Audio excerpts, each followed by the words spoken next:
There's a girl, but I let her get away. It's all my fault, 'cause pride got in the way. And I'd be lying if I said I was okay.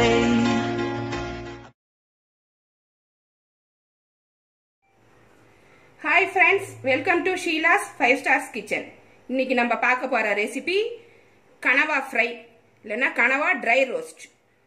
இதுக்கு வந்து நான் கனவா மீன் 1 kilo வாங்கியிருக்கேன். எல்லாத்தையுமே cut பண்ணி கழுவி எடுத்து வச்சிட்டேன். இது ஒரு 2 மட்டும் உங்களுக்கு இதை எப்படி க்ளீன் பண்றதுன்னு காமிக்கிறதுக்காக 2 மட்டும் தனியா எடுத்து வச்சிருக்கேன். இதை நான் எப்படின்னு காமிக்கிறேன் பாருங்க. இது ரொம்ப ஈஸி தான் இதை க்ளீன் பண்றது. ஃபர்ஸ்ட் இந்த தலையை வந்து இது இப்படி புடுங்குனீங்கன்னா வந்துடும். இப்படி எடுத்தீங்கன்னா வந்துடும். இப்போ இந்த அடியில் தொங்குறதெல்லாம் பிச்சிடலாம், அப்படி கையாலேயே பிச்சிடலாம் இதை. அப்புறம் இது நிறைய தொங்குது இல்லையா, இந்த நுனியை மட்டும் கட் பண்ணிடுங்க. இந்த நுனி நல்லா இருக்காது, மொறுமொறுன்னு இருக்கும் மண் மாதிரி, அதனால அதை எடுத்துருங்க. அப்புறம் இந்த கண்ணை வந்து இப்படி கட் பண்ணிடுங்க. இதில் ஒரு கருப்பு மாதிரி வரும் பாருங்க, வருது பார்த்தீங்களா? அதனால இந்த கண்ணையும் இப்படி லைட்டாக அப்படி கட் பண்ணி விட்டுட்டு தண்ணிக்குள்ளே போட்டுருங்க. இப்போ இதோட நுனியில் பார்த்தீங்கன்னா இந்த இடத்துல ஒரு முள்ளு மாதிரி தெரியும். இந்த முள்ளை என்ன பண்ணணும், இப்படி இழுத்தீங்கன்னா இதுதான் இதோட பேக் போன். இதை வந்து எடுத்துடணும், இதோட எலும்புன்னு சொல்லுவாங்க. இதை வந்து எடுத்துடணும் அப்படி. அப்புறம் இது கையை உள்ளார விட்டு இதை அப்படி எடுத்துருங்க. உள்ளே ஒன்றும் குத்துற மாதிரி இருக்காது, அதனால் நீங்கள் பயப்படாமல் க்ளீன் பண்ணலாம். உள்ளார நல்லா விரலை வச்சு இப்படி எடுத்து போட்டுருங்க. அப்புறம் இந்த மேலே ஒரு ரோஸ் கலர் தோல் இருக்குது பாருங்கள், இதை நம்ம க்ளீன் பண்ணிடணும். அப்போ தான் நல்லாயிருக்கும். இது ஒரு சவு மாதிரி இருக்கும், இது அப்படி உரிச்சா வந்துடும், அவ்வளோதான். இந்த விங்ஸையும் எடுத்துருங்க. இந்த ஒரு ரெக்க மாதிரி இருக்கு பாருங்க, இது கூட தேவையில்லை. அதோட சேர்த்து இப்படி எடுத்து விட்டுருங்க.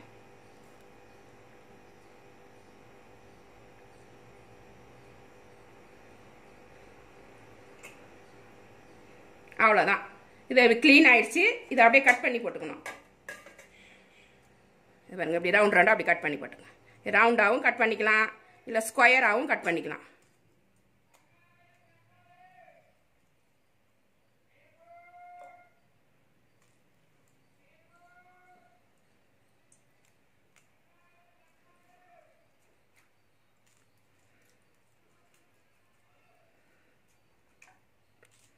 இது நல்லா ரவுண்ட் ரவுண்டாக கட் பண்ணி ரெண்டையும் அந்த மாதிரியே பண்ணிவிடுங்க.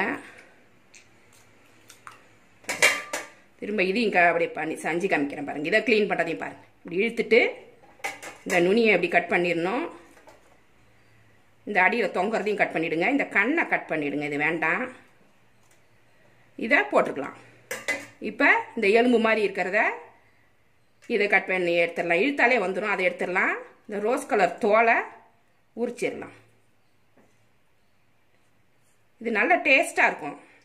உடம்பு வலிக்கெலாம் நல்லது, இடுப்பு வலிக்கெலாம் நல்லது. இது சமைச்சி அடிக்கடி இதை சமைச்சி சாப்பிட்டுட்டே வந்தீங்கன்னா இடுப்பு வலிலாம் போயிடும்னு சொல்லுவாங்க. இந்த மீன் விற்கிறவங்க கிட்ட கேட்டாலே சொல்லுவாங்க, இது இடுப்பு வலிக்கெலாம் நல்லதுமா, எடுத்துகிட்டு போய் சமைச்சி சாப்பிடுங்க, உடம்புக்கு நல்லதுன்னு சொல்லுவாங்க. உள்ளார க்ளீன் பண்ணிட்டேன். இதையும் இப்படி கட் பண்ணி போட்டுக்கணும். இது மாதிரி எல்லா கனவா மீனையும் கட் பண்ணி எடுத்து நல்லா ஒரு 4 வாட்டி அலசிட்டு மஞ்சள் பொடி போட்டு அலசி வச்சுக்குங்க. அப்போ தான் அந்த கவுச்சி போகும். அலசி வச்சுக்கிட்டு நம்ம வந்து ஃப்ரைக்கு ரெடி பண்ணி வச்சுக்கலாம். எல்லாத்தையும் இது மாதிரியே ஃப்ரை பண்ணி க்ளீன் பண்ணி எடுத்து வச்சுக்கணும். ஃபர்ஸ்ட் நம்ம தண்ணி கொதிக்க போட்டுருவோம். ஒரு பாத்திரத்தில் இவ்வளோ தண்ணி வச்சு நல்லா கொதிக்கணும். இந்த கொதிக்கிற தண்ணியில் ஒரு 1/2 ஸ்பூன் மஞ்சள் பொடி போட்டுட்டு அடுத்தது கொஞ்சம் உப்பு போட்டுக்கணும். இந்த கனவா மீன் 1 கிலோ க்ளீன் பண்ணி வச்சுருக்கோம் இல்லைங்களா, இதுக்கு தகுந்த மாதிரினா ஒரு 1/2 உப்பு போட்டுக்குங்க. அப்புறம் ஃப்ரை பண்ணுறப்ப வேற போடுவோம், அதனால் ஒரு 1/2 உப்பு போட்டு இந்த கனவா மீனை இதில் போட்டு வேக வச்சு எடுத்து வச்சுக்கணும். அந்த ஃப்ரை பண்ணுறப்ப வேக வச்சோன்னா அது சரியாக வேகாது. டக்குன்னு செய்யணும்னா இதை வேக வச்சு எடுத்து வச்சுக்கணும். இது கொஞ்சம் வேகலைன்னா ரப்பர் மாதிரி இருக்கும். வெந்துருச்சுன்னா செம்ம டேஸ்ட்டாக இருக்கும். கடையிலலாம் ஒரு பிளேட் வாங்கணும்னா 180 ரூபா சொல்கிறாங்க. இது 1 கிலோ நம்ம வாங்கணும்னா 200 ரூபா தான். நம்ம எவ்வளோ வேணால் சாப்பிட்டுக்கலாம், வீட்லேயே ஆரோக்கியமாக சமைச்சு சாப்பிட்டுக்கலாம். அதனால தான் இதை ஃபஸ்ட்டு வேக வச்சிடணும். இது நல்லா வெந்த பிறகு எடுத்து வடிகட்டி எடுத்து வச்சுக்கிட்டோம்னா நம்ம ஃப்ரை பண்ணுறதுக்கு ஈஸியாக இருக்கும். இது நல்லா வேகட்டும். கொஞ்சம் லைட்டாக திறந்த மாதிரி வேக போடுங்க. தட்டை வந்து இப்படி திறந்த மாதிரி வைங்க, இல்லைன்னா பொங்கி ஊற்றிடும். இது வேகட்டும். கனவா உப்பு போட்டு மஞ்சள் பொடி போட்டு வேக வச்சு நல்லா வடிகட்டி எடுத்து வச்சிருக்கேன். இதை இனிமேல் எப்படி ஃப்ரை பண்ணுறதுன்னு நம்ம பார்க்கலாம். வானல் சூடாகட்டும். வானல் சூடானோடனே எண்ணெயை ஊற்றிக்கலாம். வானல் சூடாயிருச்சு. இப்போ நல்லெண்ணெய் ஊற்றிக்கிறேன். நீங்கள் வேணால் சன்ஃப்ளவர் ஆயில் ஊற்றிக்கலாம். ஒரு கரண்டி ஊற்றுறேன் நான். எண்ணெய் சூடானோடனே நம்ம தாளிச்சிக்கலாம். எண்ணெய் சூடாகட்டும். எண்ணெய் நல்லா காஞ்சிருச்சு. சூடானதும் கொஞ்சம் சோம்பு போட்டு தாளிச்சிக்கலாம். ஒரு ஸ்பூன் சோம்பு போட்டுக்கணும்.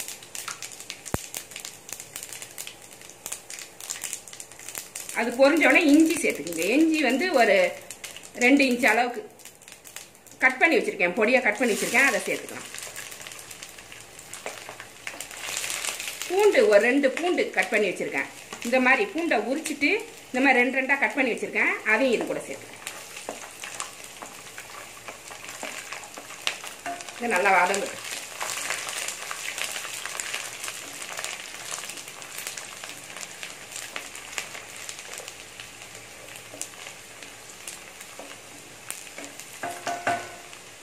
இப்போ 2 பச்சை மிளகாய் ஒரு ஃப்ளேவருக்காக அதை மட்டும் இப்படி போட்டுக்கிறேன். பச்சத்துக்குலாம் நம்ம மிளகா பொடி போட போகிறோம். இப்போதைக்கு 2 பச்சை மிளகாய் சும்மா வாசனை கீரி வச்சுருக்கேன். 2 பெரிய வெங்காயம் பொடியாக கட் பண்ணி வச்சுருக்கேன். இதையும் சேர்த்துக்கலாம்.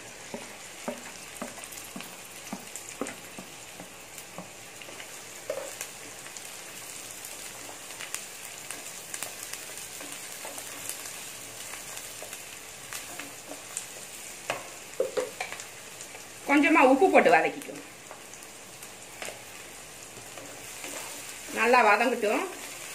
தீயாமல் பொன்னிறமாக வதக்கிக்கணும். இந்த பச்சை வெங்காயம்லாம் கொஞ்சம் மாறி வர.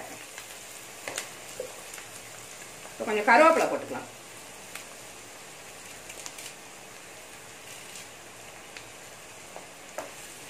கருவேப்பிலை போட்டு ஒரு நல்லா கிண்டி விட்டுருங்க. அந்த வாசனையும் சேர்ந்து இறங்கணும். அப்பதான் நல்லா இருக்கும். வெங்காயத்து கூடவே அந்த கருவேப்பிலை வாசனை சேர்ந்து.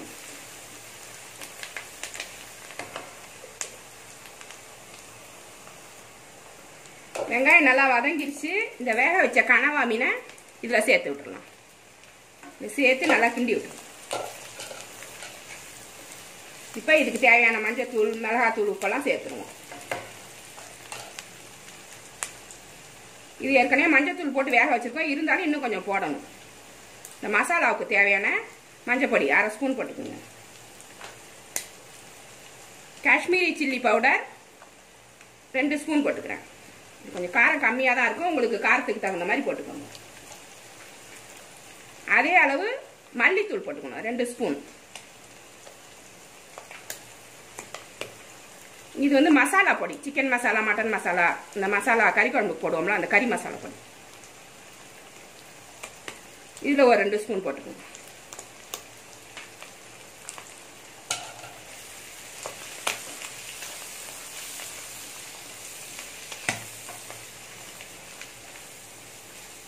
நல்லா கிண்டி விட்டுறணும்.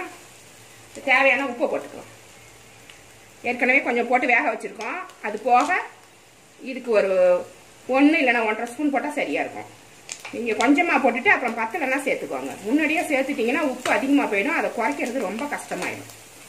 இதுக்கு தக்காளி சேர்க்கக்கூடாது. தக்காளி சேர்த்திங்கன்னா கூட்டு மாதிரி வந்துடும். ட்ரை ஆகாது. ட்ரை ரோஸ்ட் பண்ணுறதால இதை இப்படி தான் வைக்கணும்.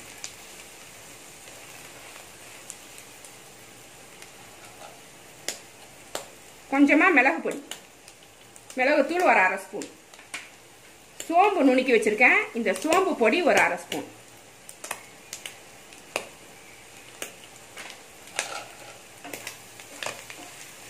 இது போட்டு நல்லா கிண்டணும். இது செவக்க வறுக்கணும். அப்படியே ஒரு தண்ணியா இந்த கீழே தண்ணி இருக்கு பாத்தீங்களா, இந்த மாதிரி தண்ணியா இருக்கக்கூடாது. நல்லா ட்ரை ஃப்ரை, நல்லா செவந்து பொன்னிறமா வரணும். அடியில் அடி பிடிக்கிற மாதிரி இருக்கும். தீயாது கொஞ்சம் ஒட்டுற மாதிரி இருக்கும். அதுதான் செவக்கிறது. நல்லா ப்ரௌன் கலரா வரும். அதெல்லாம் அப்படி சுரண்டி சுரண்டி விட்டு நல்லா மெரூனா வறுத்துக்கணும். கோல்டன் ப்ரௌன் அப்படி வறுத்தாதான் டேஸ்டா இருக்கும். சமயத்தில் கொஞ்சம் உப்பு செக் பண்ணிக்கலாம்.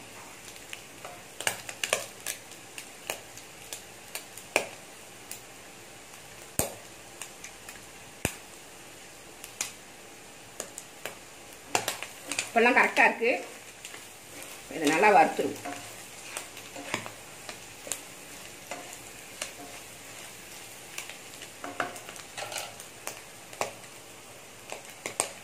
நல்லா ஃப்ரை ஆகிட்டு இருக்கு. இந்த சமயத்தில் நான் ஒரு லெமன் புழிஞ்சு எடுத்து வச்சிருக்கேன். ஒரு எலுமிச்சம்பழத்தை சாறு புழிஞ்சு எடுத்து வச்சிருக்கேன். அதை இதில் போட்டுடலாம். அப்போதான் அந்த உப்பு உரப்பு லைட்டாக ஒரு புளிப்பு எல்லாமே சமமாக இருக்கும். அப்புறம் காரம் அடிக்காது. இந்த மிளகாத்தூள் காரம்லாம் அடிக்காது. நல்லாயிருக்கும் டேஸ்ட்.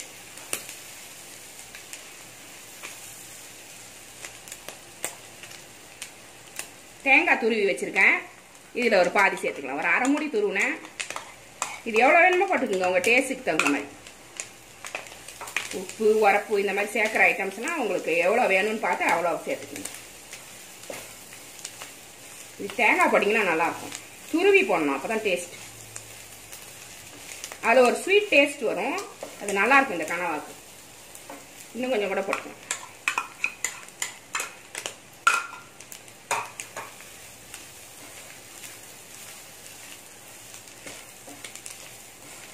நல்லா ஃப்ரை ஆயிடுச்சு. இந்த சமயத்தில் நம்ம இன்னும் கொஞ்சம் மிளகுத்தூள் போட்டுக்கலாம். மிளகுத்தூள் போடும்போது நல்ல டேஸ்ட் கொடுக்கும், நல்லா வாசமாக இருக்கும், உடம்புக்கு ரொம்ப நல்லது, செரிக்கும்.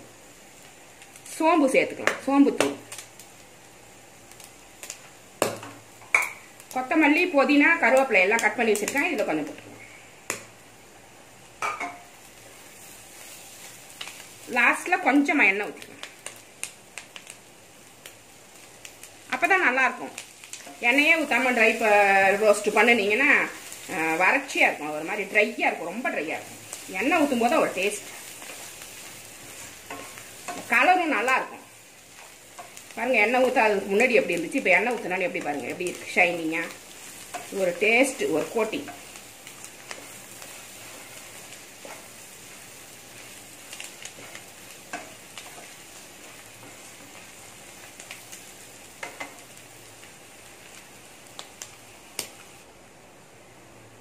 கனவா மீன் ட்ரை ரோஸ்ட் ரெடி ஆயிடுச்சு. இப்போ இதை நம்ம ஒரு பிளேட்டுக்கு அள்ளிடலாம். அள்ளி வச்சிடலாம். எவ்வளோ நல்லா இருக்கு பாருங்க. இந்த ரெசிபி ரொம்ப நல்லா இருக்கும். நீங்களும் உங்க வீட்டில் ட்ரை பண்ணி பாருங்க. எல்லாருமே விரும்பி சாப்பிட்ற ஒரு ரெசிபி. இந்த ரெசிபி உங்களுக்கு பிடிச்சிருந்தா என்னோட சேனலை சப்ஸ்கிரைப் பண்ணுங்க. மறக்காம பெல் பட்டன் அழுத்திடுங்க. லைக் பண்ணுங்க, ஷேர் பண்ணுங்க, மறக்காம கமெண்ட்டும் பண்ணிடுங்க. இவ்வளோ நேரம் என்னோட வீடியோவை பார்த்த எல்லாருக்கும் நன்றி. தேங்க்யூ.